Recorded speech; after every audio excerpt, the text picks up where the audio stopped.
కన్యా రాశి వారికి ఈ వారం మిశ్రమమైనటువంటి గ్రహ సంపత్తి గోచరిస్తూ ఉన్నది. షష్ఠ స్థానమందు శని రవులు యోగిస్తూ ఉన్న ఈ వారాంతంలో రవి యొక్క మార్పు ద్వారా రవి యొక్క బలం కూడా కొంత తగ్గుతుంది.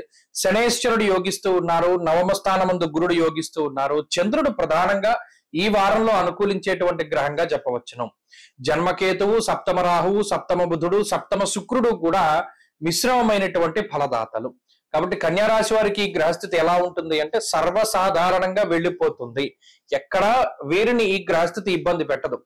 ఏవైనా కొంత ఇబ్బంది పెట్టేటువంటి పరిస్థితులు ఉన్నాయి అంటే అవి కేవలం వైవాహిక జీవితంలోనూ లేదా వృత్తిలోనూ కొంత ఇబ్బంది పెడుతూ ఉంటుంది. అనగా ఏదైనా జీవిత భాగస్వామికి ఏదైనా ఆరోగ్యపరమైన సమస్యలో లేదా సంతానానికి ఉండేటువంటి సమస్యలో లేదా వీరికి వృత్తిపరంగానో ఉద్యోగ పరంగానో కొంత కుటుంబానికి దూరంగా ఉండేటువంటి పరిస్థితులు, ఇటువంటి వాటిపై ఈ గ్రహస్థితి ఎక్కువ ప్రభావాన్ని చూపిస్తూ ఉంటుంది. అలాగే ఈ వారం ప్రారంభం నుండి మానసికంగా చాలా సంతోషంగా ఉంటుంది. చాలా కాలం తర్వాత మనం అనుకున్నటువంటి పనులు చేయగలిగేమనో లేదా చాలా కాలం తర్వాత మనం అనుకున్నది సాధించామనో ఒక సంతృప్తికరమైనటువంటి రోజులు గడపడానికి అవకాశం ఉంటుంది.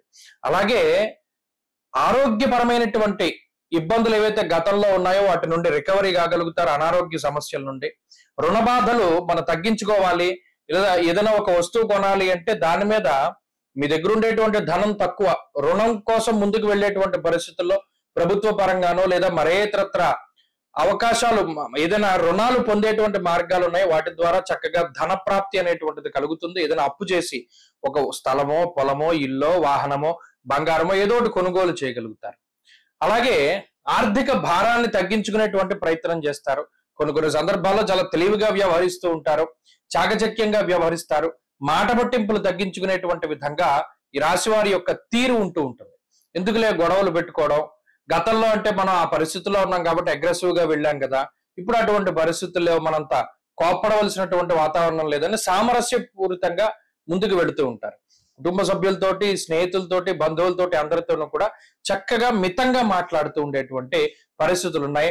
ఏకాంతంగా ఉండాలి అనిపిస్తూ ఉంటుంది. ఎక్కువగా ధార్మికమైనటువంటి వాతావరణంలోనూ లేదా ఆధ్యాత్మికత వాతావరణంలోనూ ఉండాలి అనేటువంటి కోరిక కలుగుతూ ఉంటుంది. వాటికి ప్రయత్నం చేస్తారు, గుడికి వెళ్దాం అనుకుంటారు కానీ సాధ్యం కాదు. ఇది ఒక వింతైనటువంటి వాతావరణం. అలాగే కన్యా రాశి వారికి వృత్తి ఉద్యోగాలు చాలా బాగున్నాయి. అలాగే వ్యాపారపరమైనటువంటి విషయాలు చాలా అనుకూలంగా ఉన్నాయి. విద్యార్థులకి గ్రహస్థితి అనుకూలంగా ఉన్నది. కన్యా రాశి వారి వారం మరింత అనుకూలమైనటువంటి ఫలితాలని సాధించడానికై ఆంజనేయ స్వామి వారి యొక్క ఆరాధన చేస్తూ ఉండడం చెప్పదగినటువంటి సూచన.